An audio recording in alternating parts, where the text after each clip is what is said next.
Stupid white people pointing their guns in the wrong direction? No! Not only Singapore will be gone, parts of Malaysia will also be gone. Communication is the key to resolving problems. You can be kids, but kids get schooled. And the winner is...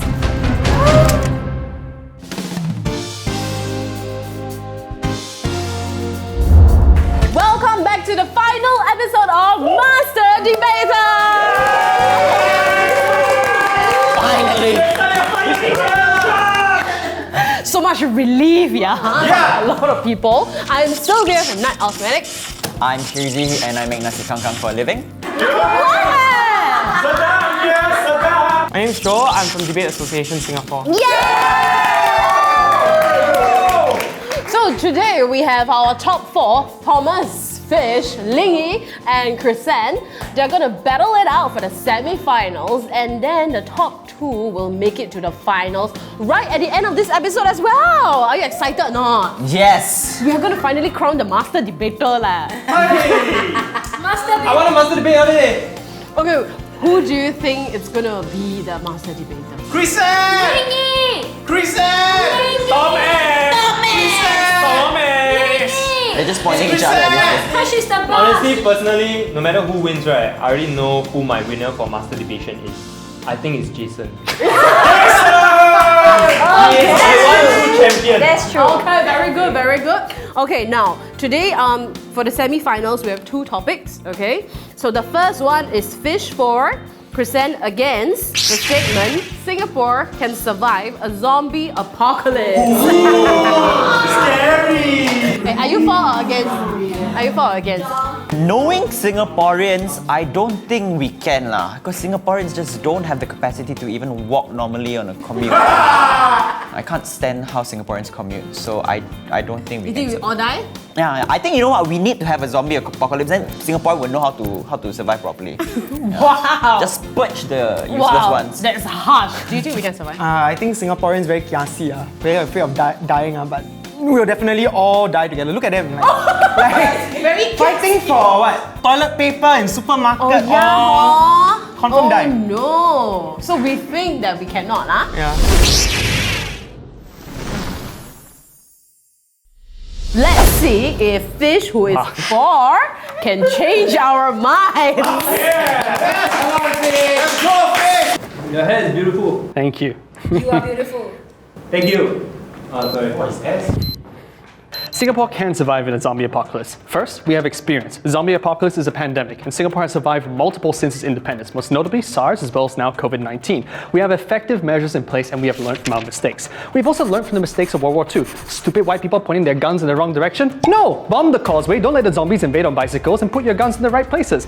On top of all of that, we have a strong civil and military defense. Just under 50% of Singaporeans are military trained, and they can be activated for multiple reasons, be it in the early stages of a pandemic through quarantine, rationing, making sure the public is safe and secure, building different buildings as well, but also even in combat when required during a pandemic like a zombie apocalypse. Singapore is also a large military war chest that they can use during the early stages of the pandemic to ensure their survival by purchasing the goods and supplies that they need beforehand. And lastly, we are naturally equipped for survival. We have high-rise buildings, stupid zombies can't climb those. We have a strong social distancing and contact tracing plan in place from the COVID-19 pandemic. We are on an island once we bombed that causeway. We have multiple forts and bunkers that have been built since World War II. And we've also theorized zombie apocalypses using majors made us so many times. The last and the most important thing is that we are kiasu. We sure win.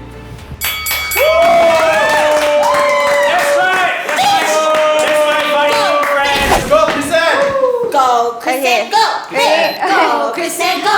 Hey! Thank you. Let me tell you why all Fish's points are invalid. First of all, let's define survival. Survival is all of us being able to survive in a country within our own country by ourselves. And zombie, how do they spread? They spread by touch, air, or is it by, we see the zombies in this movie, so we have to direct to that. Second thing is, let's talk about space. Singapore, 85% of our Singaporeans live in high-rise buildings, and every single floor is connected. Buildings are even connected. If one floor is infected, the whole building will be infected. If one building is infected, all buildings will be infected. The entire area will become a hotspot. Let's talk about attitudes of Singaporeans. Okay, 90% of Singaporeans are law-abiding citizens. We'll sit down and wait for instructions, and when we wait for instructions, what will happen? All of us will die. And those who don't wait for instructions are exactly like what you say, kiasu Singaporeans. Kiasu Singaporeans who fight for resources and our resources will be contaminated. And how much resources do we actually have to last the entire for a long time? And do we have any weapons? Do we have any survival skills? No, most of us do not have, but you know who has it? Military people. And military people are people who possess weapons. If one military person is infected, they will become super zombies with weapons. And let's talk about escape. How are you gonna escape? You wanna escape by boats? No. How many boats do you have? You wanna escape by cars? You will have a traffic jam. You wanna escape? Can I go on? You wanna escape by air? We don't have helipads. And you know what? When other countries find out that Singapore is infected, right? They'll bomb us. Not only Singapore will be gone, parts of Malaysia will also be gone.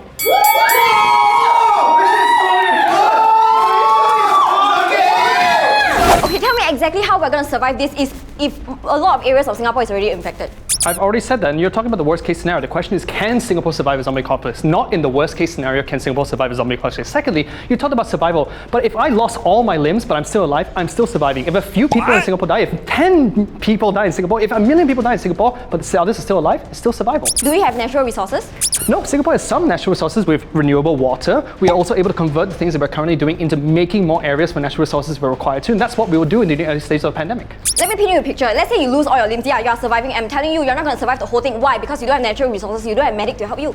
But that's the thing. Singapore has planned and prepared for pandemics many times. We have a huge war chest. We can do that in the early stages. We know what to do. I'd like to correct you. When COVID-19 first started, do we have enough resources? No, we don't. Do we even have enough masks? No, we don't. You are telling me we're prepared for zombies who are looking and fighting for you? No! Yes, that's why we are prepared. We have learnt from multiple pandemics, including this one.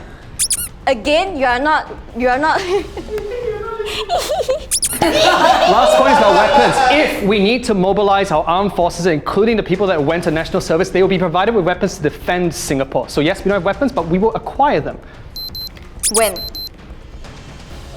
There is no way that Singapore is going to acquire weapons for all of their citizens within such a short time. And I'm asking you, how many of you guys have killed a chicken or a pig?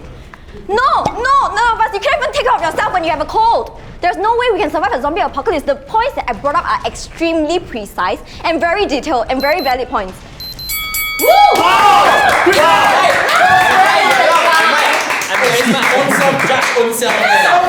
Wow, this one is quite close Yeah, it is. Right.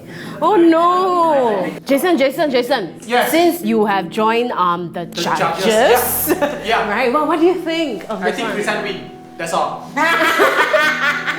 I love that. He has no evidence whatsoever. It's just based on personal preference.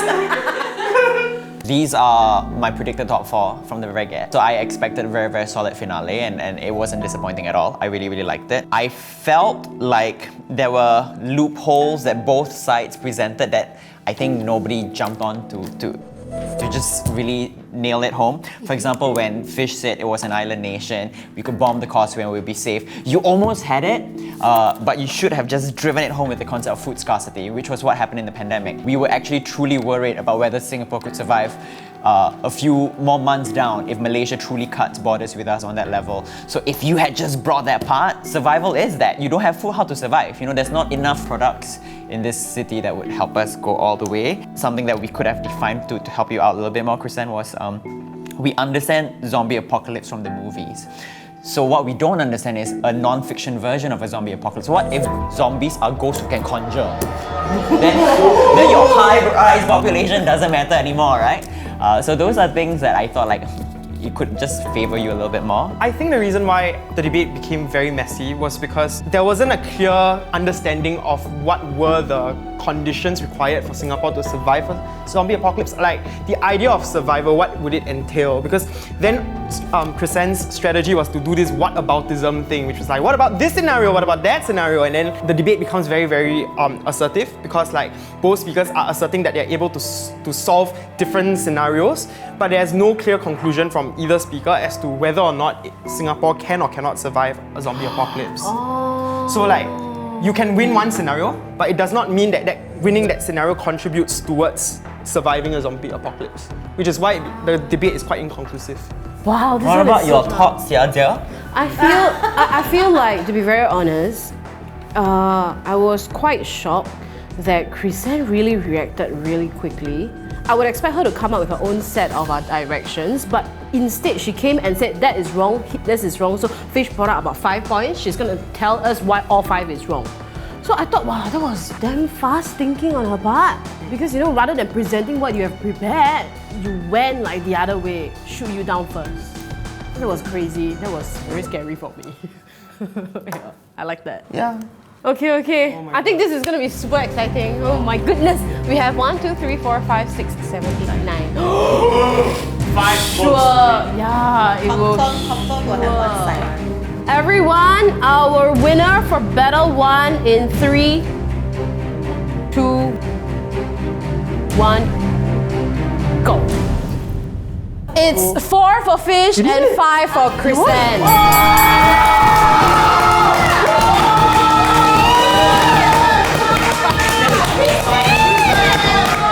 Wow, that was so close. I got the India side. Now for battle number 2. Thomas 4 and Lingyi against the statement, if a colleague badmouths you, you should confront him. Yes. Would you? I confront everyone on Twitter, Instagram. No, that's true. What's good, bitch? What's good? What's good? For my earrings. Never badmouth, also confront. It really depends on what exactly was said. If it was something like really screwed up, then probably I would. Right, so it's really dependent on the situation. And I think, you know, to be very honest, for most Singaporeans, we would rather keep quiet to keep the peace. So it's quite exciting to see. Is it? Yes, it's very exciting. Okay, so who is coming out first? Is it Thomas or is it Lingyi? My boy. Yeah, I mean Jeanette's boy. I'll go first. Wait, boss versus employee.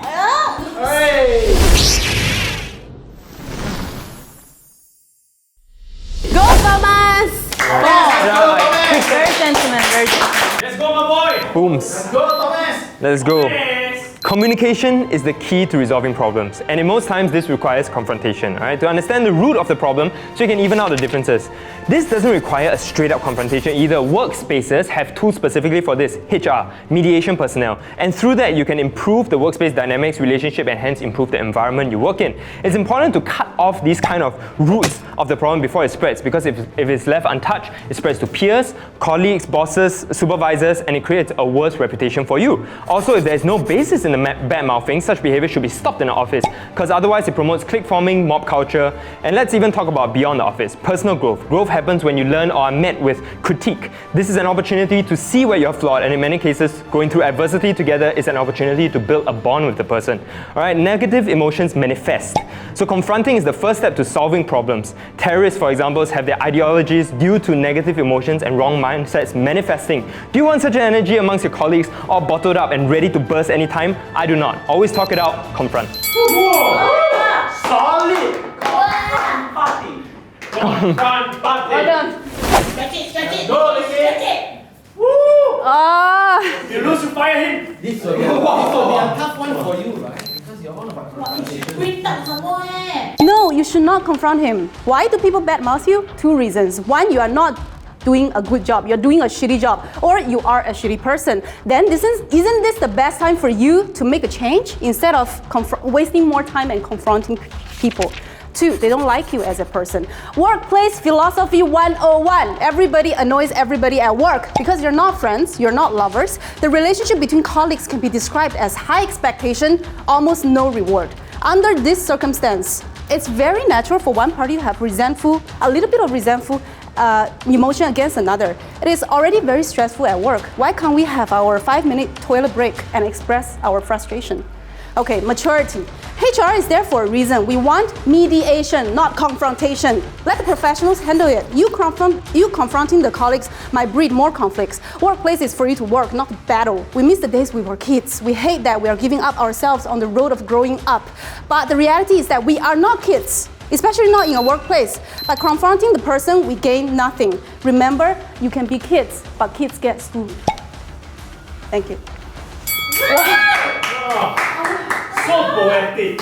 So good. Thomas, if you are the bad mouther, you are bad mouthing somebody at work, do you want this person to confront you?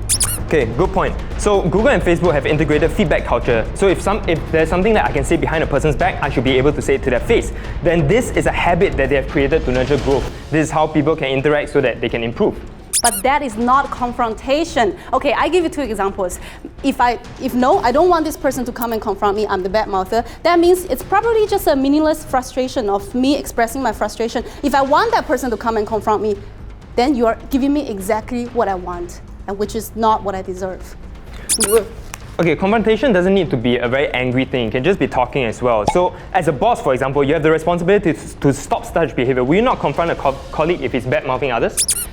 As the boss, I will not confront anybody. I will tell this person, I will criticize in this person's face. Yeah. Okay, to me, criticizing is exactly confronting as well. So for example, right now, even this rebuttal that we are having is a confrontation between our 2 arguments so that we can meet in the middle. That's a different definition for confrontation. Okay, another struggle is that you confront this person because you worry that your reputation might be affected at work because this person badmouths you. But let me tell you, your reputation will not be affected. The person who's badmouthing you, his reputation will be affected because nobody likes a petty badmouth. So there is a situation if you know that it's a petty bad-mouthing, but if let's say it spreads, this is exactly what happened with mob culture, right? Everyone get together, slowly they hear this fake news and it develops and manifests into something worse. This is why confrontation and going up to the person, talking to the person, mediating here is important to cut it off at its roots.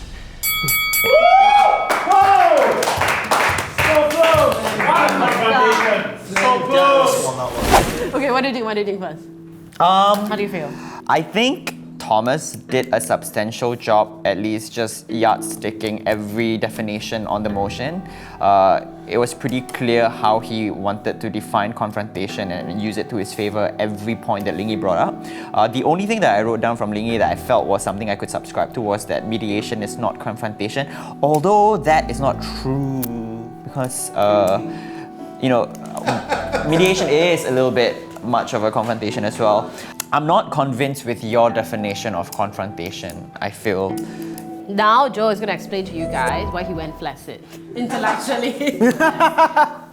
I think the problem, right, is that the motion reads, you should confront him, meaning that the act of confrontation happens directly through you and the colleague. So like, a lot of the argumentation around like HR and mediation just kind of falls out of the discussion as being relatively like unpersuasive. What makes this debate still slightly close was the whole idea of like clique forming and mob culture and things like that.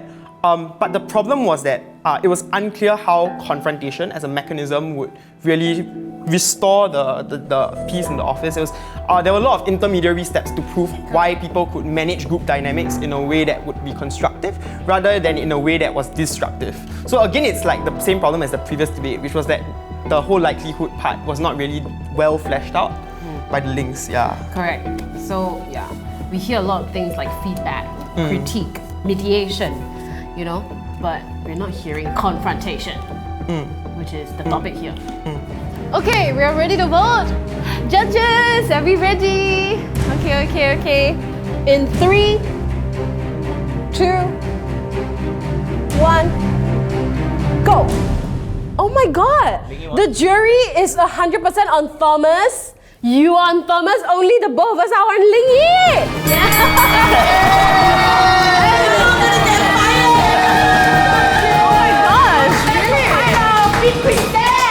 With that, Okay, the next person who is going up against Chrysan in the finals will be Thomas!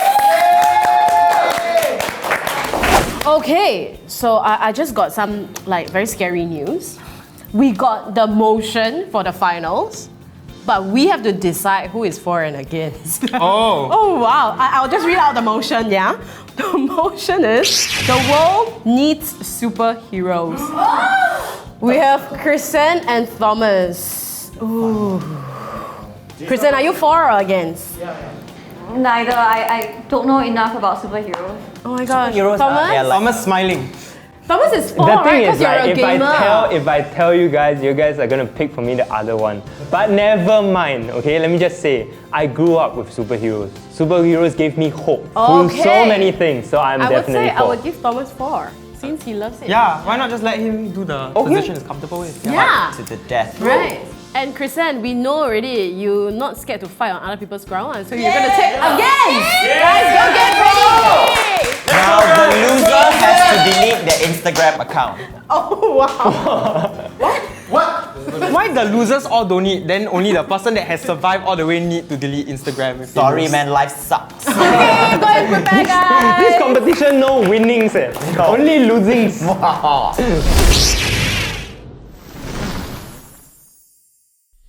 Before we start, who do you think will win, guys? 1, 2, 3. Asking the jury? Chrysan. Oh. I don't know, but my sofa getting more and more squeezy. Fish, who do you think? Who's your bet? Miraculous comeback.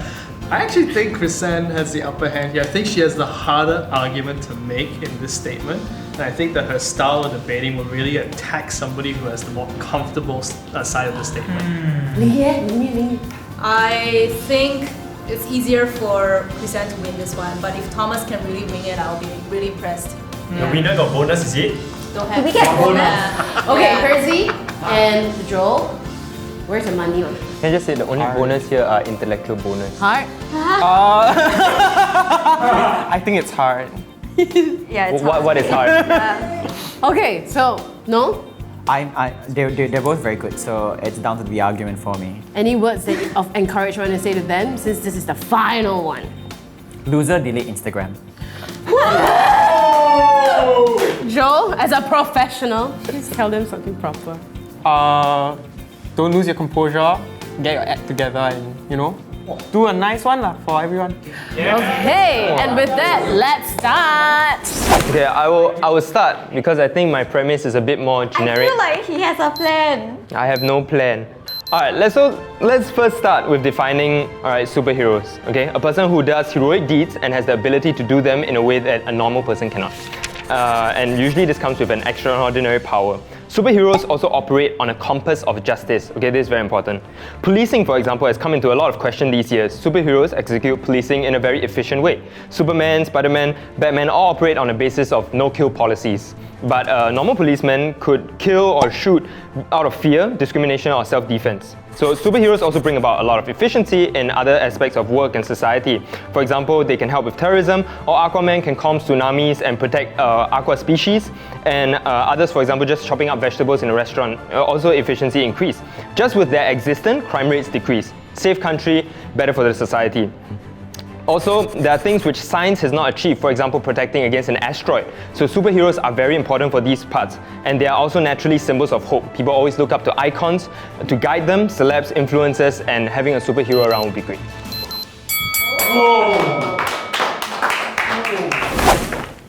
Okay. Let's go, girl. Knock, knock.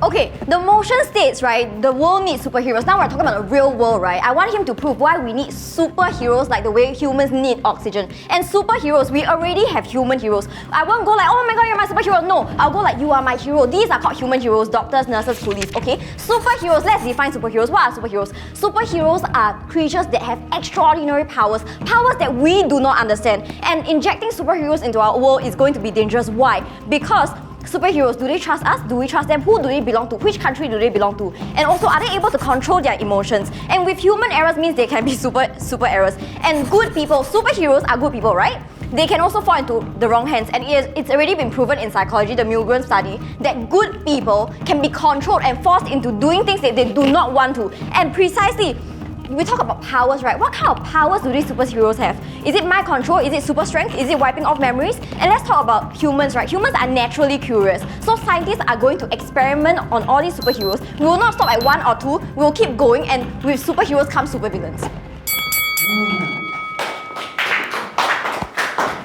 Thomas, everything you said was nice, but the thing is you haven't proven your point. Why does the world need superheroes, people with powers? Alright, so I've covered this. The need comes in terms of, like, for example, asteroids. You need, science hasn't reached that point yet. Terrorism also takes up way too much time on policing and army efficiency, so superheroes can really help to solve that. Yeah, this is on the basis where you assume that all superheroes can be controlled and that we know exactly how to deal with it. But the truth of the matter is, the world right now does not understand a single thing about superheroes. Alright, so this is why at the start of my argument I explained superheroes usually operate by a compass of justice. Also, the motion does say superheroes with an S to keep in check the other superheroes. So if one does turn bad, there are a bunch of others to keep them in check. Alright, superheroes is also in the motion. It does not say require supervillains. And yeah. Thomas, this is very contradicting. You started out the debate by saying that superheroes means people who do good. And now you are saying that superheroes are people with powers. So which one are you on? Both. So superheroes. Oh, sorry. Yeah. Yeah, the whole thing is Thomas was not able to properly tell us why the world needs superheroes, but I have a lot more points on why the world does not need superheroes, and I'll move on to that in the second round. Very excited to hear your statements, Chrysan. You got this. Beat him, just like how you beat me. Go. Okay. What Thomas painted, right, sounds beautiful, sounds heroic, it sounds nice, right? But I'm telling you, it's unrealistic. Let's talk about building reliance in humans, right? Introducing superheroes to help us do all these things is like putting a bird into a golden cage. The bird will never know how to fly, the bird will never know how to look for food, and the bird will never be able to fend for itself. And let's talk about having too much power. A very good example would be North Korea. One human being, Kim Jong-un, right? Just one person, he's not even a superhero, he holds too much power and the world is already afraid. Do you think people will truly feel safe when we have real superheroes who have powers that we will never be able to beat? And let's talk about mental health. Mental health, right? Imagine introducing superheroes who are so much better than you and you will never be able to beat them. How do you think people will feel? In fact, superheroes will take away all of your jobs because they are so much better than you. And another thing is, talk about role models, right? Right now we already have superhero movies, and with superhero movies, right, there are already so many stupid people out there who wants to prove that they are superheroes. And not only adults get hurt, children also get hurt. You tell me this is, I mean obviously, this is not a good role model. Alright, for this second part, alright, let me bring into this situation where I define the motion of existence, okay? No involvement in our problems, they exist in the fictional realm, which is exactly what's happening now.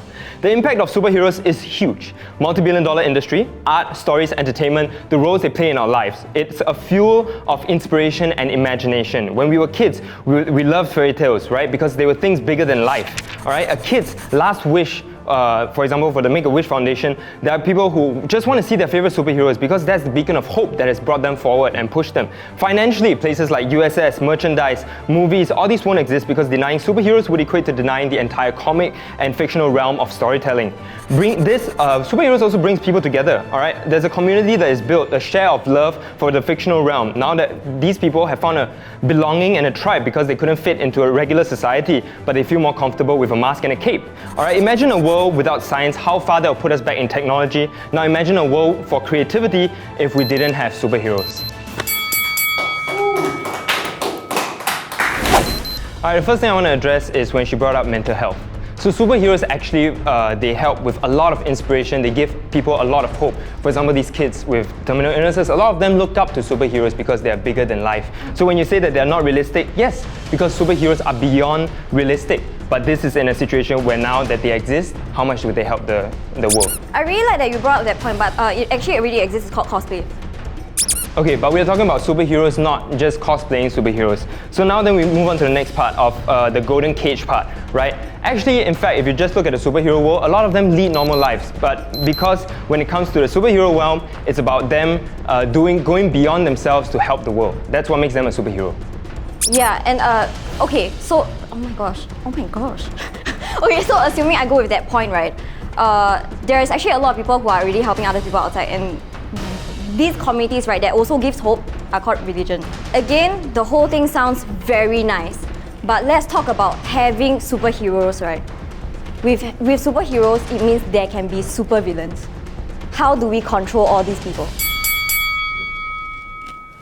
I'm really trying to put myself in Thomas's position where let's say superheroes are all good. Okay, let's just say one good superhero, right? One good superhero who also have emotions. What if he falls in love with someone who is evil? Okay, just this one question. The second question is, right, where do you think all these superheroes come from? And overall, right, I can think of so much more bad scenarios than good scenarios. And he hasn't addressed the motion where the world needs superheroes just like how humans need oxygen. Okay, that's number two. Now I have two questions for him. Actually, just one question. The world is made out of plants, animals, and our environment, people that cannot speak up for themselves. So, who are you deciding for when you say the world? Just humans, right?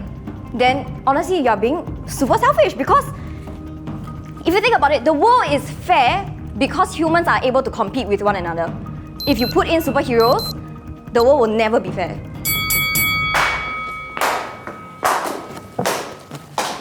Okay, let's begin with her point of fairness, right? Once again, to reiterate, superheroes operate by the compass of justice. They wouldn't go in and, for example, if you have a fight with your girlfriend, they're not going to go there and start talking to you about a fight with your girlfriend. They're there to solve extraordinary problems which can't really be solved by normal people. Okay, that's by definition. Stanley also has explained how superheroes also lead normal lives, so they would naturally go into issues that normal people face. So I've also covered the natural logic of things like industries and jobs, but I think the biggest role that superheroes play is the emotional impact on us, the inspiration for greater things that gives us something to aspire to become, constant reminder to do right and good in the world. And if it really did exist physically, just how much of an impact that would help us in terms of efficiency, safety, and stopping a potential world war, having nuclear be focused on energy development rather than military, the list goes on and on.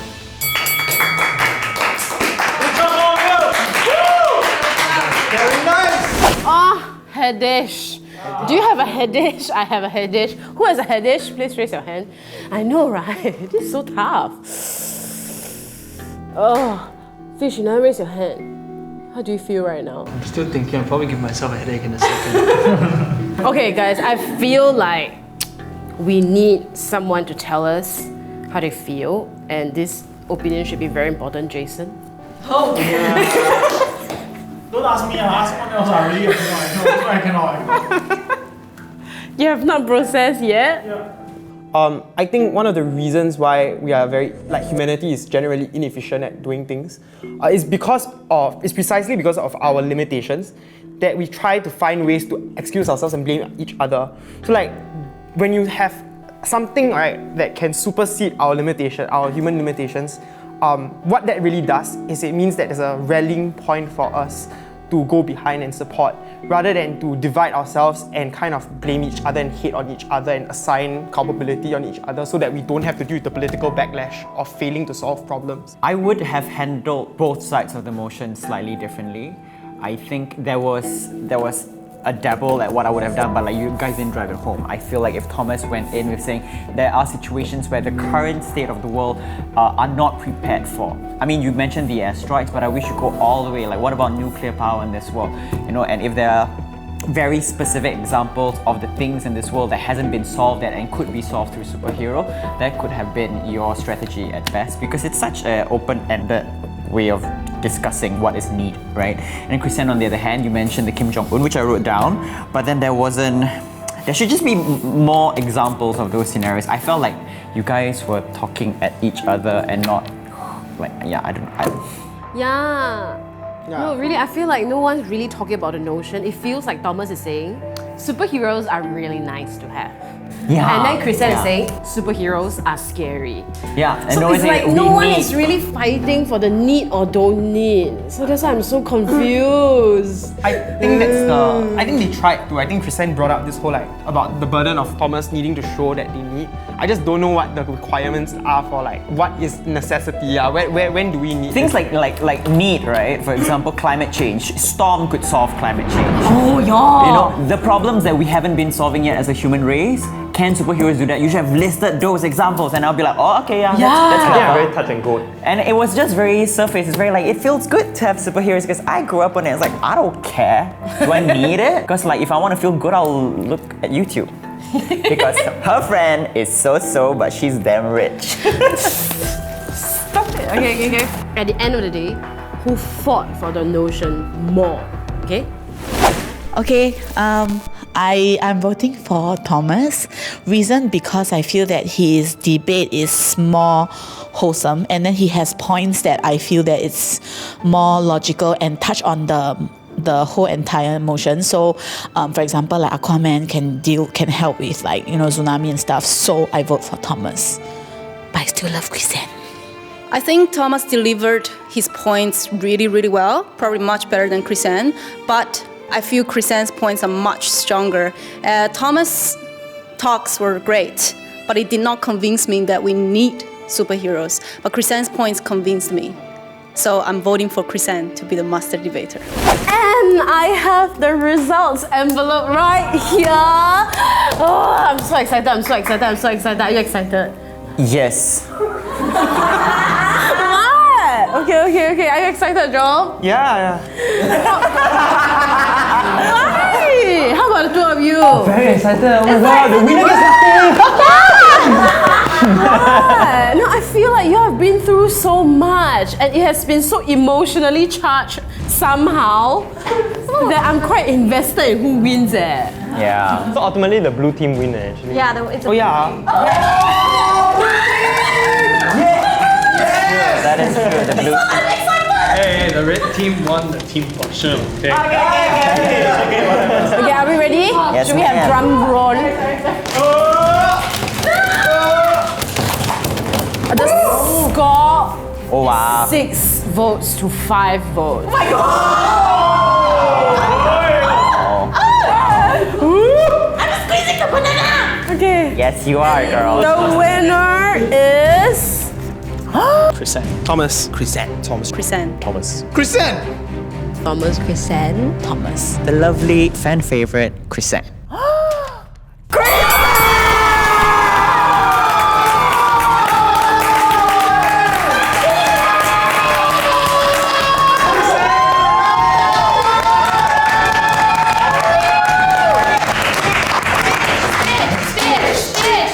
Yay, blue team! Okay, so like as the resident master debater, #1 Chili Party, please have a speech. We're so proud of you, girl. No, Season 2, you are judged. I would be very scared to be judged by her. I want to be judged in season 2, and thanks for voting me. Wait, she's the only Blue one team, that's yes. consistently done it without a script. Yes. Percent.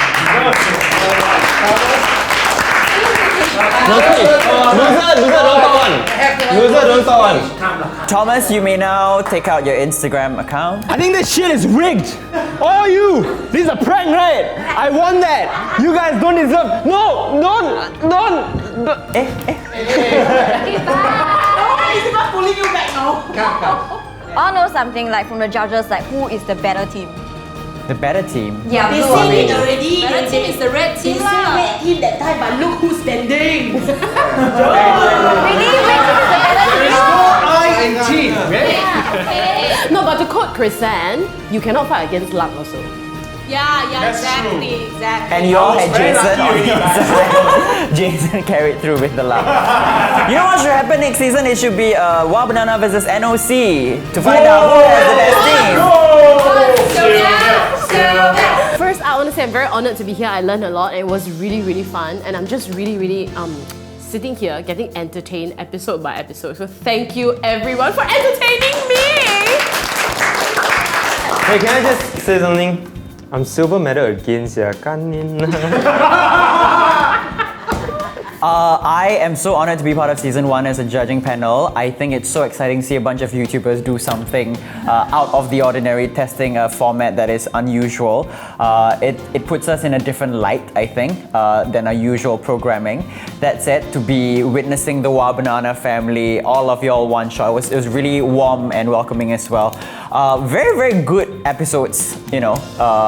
There were my finalists, all 4 of them, minus Jason, were really the people I expected to be towards the end. So I came into the final recording just very pleased already. Whoever won, I was okay with. So I think in general, this season has been amazing. Like I've seen all of you improve so much across all the rounds. I think the first round I saw you guys could barely like organize the points and barely do the rebuttal. So it's really heartening to see also that the influencer scene is full of people that are very adaptable, willing to learn.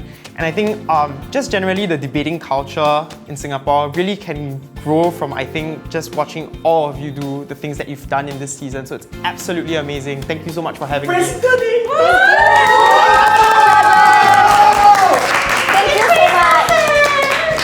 Oh my god, I'm so happy to be here and I'm so happy that you have watched Masterdebater till the end. We hope you really enjoyed it and remember to subscribe to Wow Banana too. Bye guys!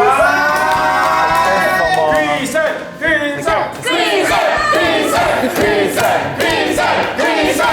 ha, what can I say? I master debate every day. Obviously, I'm gonna be the master debater. Okay, just kidding. Wow, honestly, I really wasn't expecting this, but I think the amazing thing about this show is that, you know, you get to see everyone's like strengths. I'm just very proud of like the teamwork and how everyone worked together. Because without it, you know, I wouldn't be here, obviously. But any bonus? I just want bonus, give me a bonus. I'm super excited for the next season of Master Debater. We can check out who's gonna be the next Master Debater. I hope it's Jason. So please like, subscribe and share. Bye!